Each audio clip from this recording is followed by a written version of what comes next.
Après avoir préparé sa vie publique par son baptême, son jeûne et ses tentations, notre Seigneur entame désormais officiellement sa vie publique par l'élection des apôtres. Il se choisit 12 apôtres qui seront issus de milieux simples, de milieux ouvriers, mais qui devront devenir les colonnes de son Église et les prédicateurs de son Évangile dans l'univers entier. Alors, avant de choisir ses apôtres, notre Seigneur part prier. C'est ce que dit l'Évangile. Il s'en alla sur la montagne pour prier et il passa la nuit en prière devant Dieu.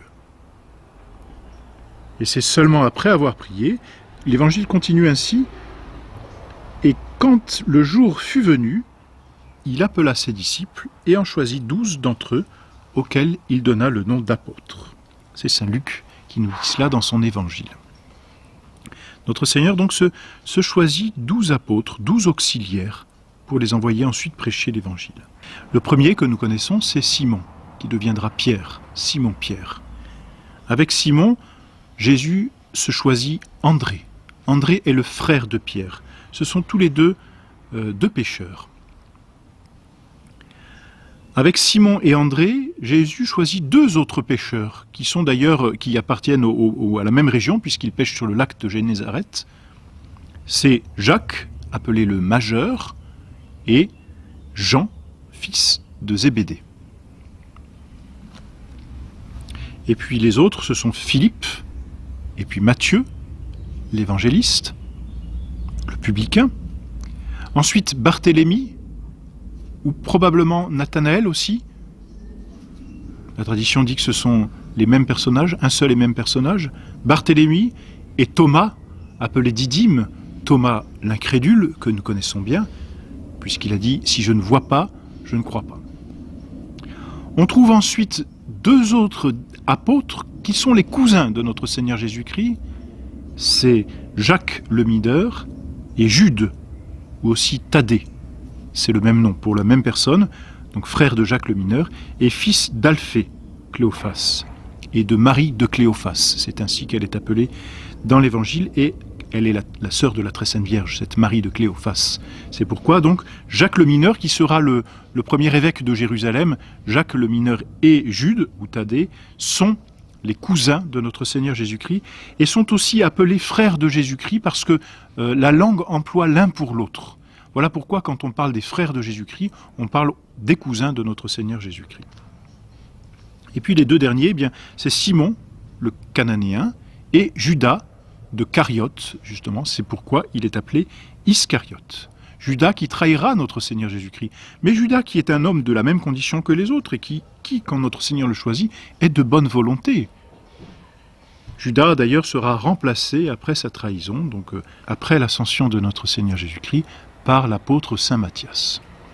Voilà donc pour les 12 apôtres que notre Seigneur se choisit. Et après avoir choisi ces 12 apôtres, notre Seigneur parcourt toute la Terre Sainte, c'est-à-dire la Judée et la Galilée, pour prêcher l'Évangile, c'est-à-dire pour annoncer la bonne parole, c'est ce que signifie le mot évangile en grec, bonne parole, bonne nouvelle, donc pour prêcher la doctrine, pour rappeler la morale, instituer les sacrements. En prêchant, notre Seigneur montre l'exemple, et de ce point de vue-là, notre Seigneur est un exemple souverain de sainteté. Donc voyez-vous, avec la doctrine, il y a l'exemple de la pratique de cette doctrine que notre Seigneur nous montre. Et comme si cela ne suffisait pas, notre Seigneur confirme le tout par des miracles et des prophéties. Donc il y a comme 3 pôles, si l'on peut dire, dans toute la vie publique de notre Seigneur Jésus-Christ. Il y a la prédication, il y a la pratique de cette prédication par la sainteté de sa vie, et il y a la confirmation de cette prédication par les miracles et les prophéties. Ainsi, on peut dire, c'est complet. Notre Seigneur a fait en sorte que son évangile puisse être accessible de tous, et pour que les plus incrédules, les miracles servissent de preuve à sa doctrine et à sa sainteté. Sa doctrine, d'ailleurs, est reconnue de tous comme étant excellente. Et de notre Seigneur, on dit même que sa prédication est absolument parfaite. Il enseignait comme un homme qui a autorité et non pas comme les scribes ni comme les pharisiens. C'est saint Matthieu qui dit cela. Et pourtant, saint Matthieu est un publicain. Et puis, saint Jean dit « Jamais homme n'a parlé comme celui-là ». La sainteté même de notre Seigneur était reconnue de tous. On n'avait rien à lui reprocher, aucune faute. Et souvent, on le verra, scribes et pharisiens ont cherché à le mettre en défaut. Jamais ils n'ont pu. Et enfin, devant les miracles, et devant les miracles les plus éclatants qu'ont été les résurrections, que dire ? Sinon que c'est une œuvre de Dieu. Notre Seigneur a donc manifesté de la façon la plus parfaite et en même temps de la façon la plus complète possible l'origine divine de sa doctrine, de la sainteté.